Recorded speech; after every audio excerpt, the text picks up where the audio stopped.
Our Father who art in heaven, hallowed be thy name. Thy kingdom come, thy will be done on earth as it is in heaven. Give us this day our daily bread, and forgive us our trespasses, as we forgive those who trespass against us. And lead us not into temptation, but deliver us from evil.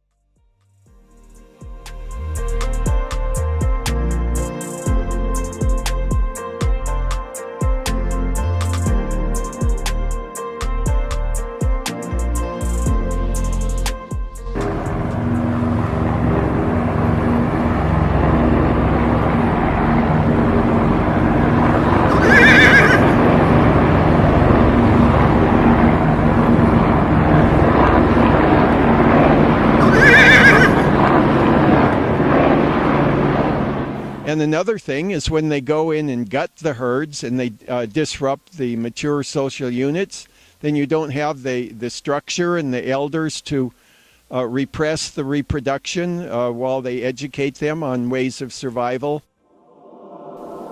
Roundups disrupt their social structures and actually increase their reproduction rates by upsetting nature's balance, as well as decimating a large percentage of wild horses and burros. I'm an actor in Hollywood, but today I'm not acting. I'd like to have a moment of your time to speak to you about something very important. Something that means a lot to me, and I hope it'll mean a lot to you by the time I'm done speaking with you. Today in America, there's a vicious, cruel war going on to decimate our wildlife. It's a war on our wildlife, but it's going to be up to us to do something about it. Today, they spent $100 million rounding up the wild horses and burros to send them off to European and Asian meat markets for human consumption. Not long ago, we spent $200 million bringing the wolves back from extinction, only to be annihilated and decimated again, and be hunted and trapped, if not tortured. We used to have grizzly bears in California, 70,000 estimated to be. Where are they now? The only grizzly bear you're going to find is what's on our California flag. We used to have California gray wolves in California. No longer. We used to have Mexican gray wolves. They're all gone. When you travel to the Antelope Valley, how many antelope do you see? Are we going to be known as the generation that wiped out our wildlife? I sure hope not, and that's where you come in. That's where we get involved.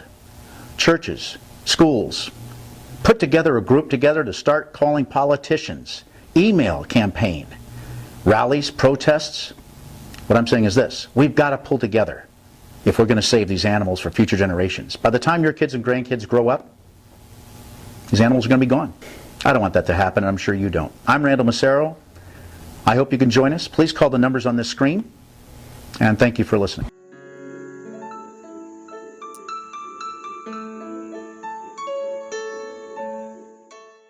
That indicate horses were here, and the Native Americans knew about them.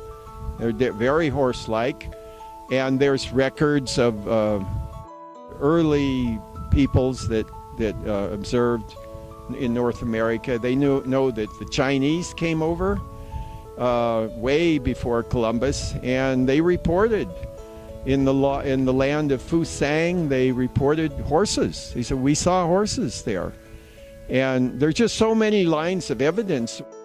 This is an awesome history. The horse is about as native as you can come. It's so deeply rooted here. What was called the Yukon horse, Equus lambii, was proven to be the same species as the modern horse, Equus caballus. So really we're talking about a restoration of the ecosystem when we talk about the return of the naturally living horses and burros. And something always to bear in mind is that they quickly revert.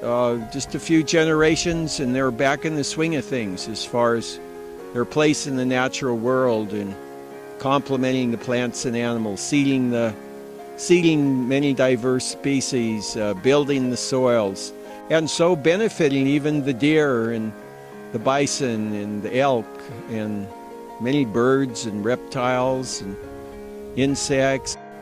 We go to the La Brea tar pits where prehistoric animals were stuck and preserved in natural asphalt. The fossil record proves, along with DNA analysis and molecular data, that horses originated right here in the United States. They are native species. The earliest horse fossils are from North America.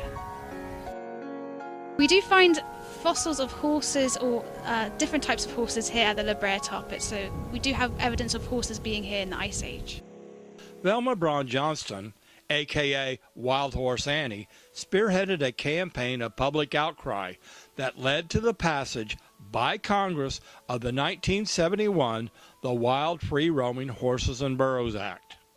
Unfortunately, their legal protection has been manipulated by the rich and powerful livestock industry of cattle and sheep and special interest groups, and betrayed by our own federal government, the agencies authorized to protect them, the Bureau of Land Management, BLM, and U.S. Forest Service. To quote the Animal Welfare Institute, AWI, they are being managed to extinction.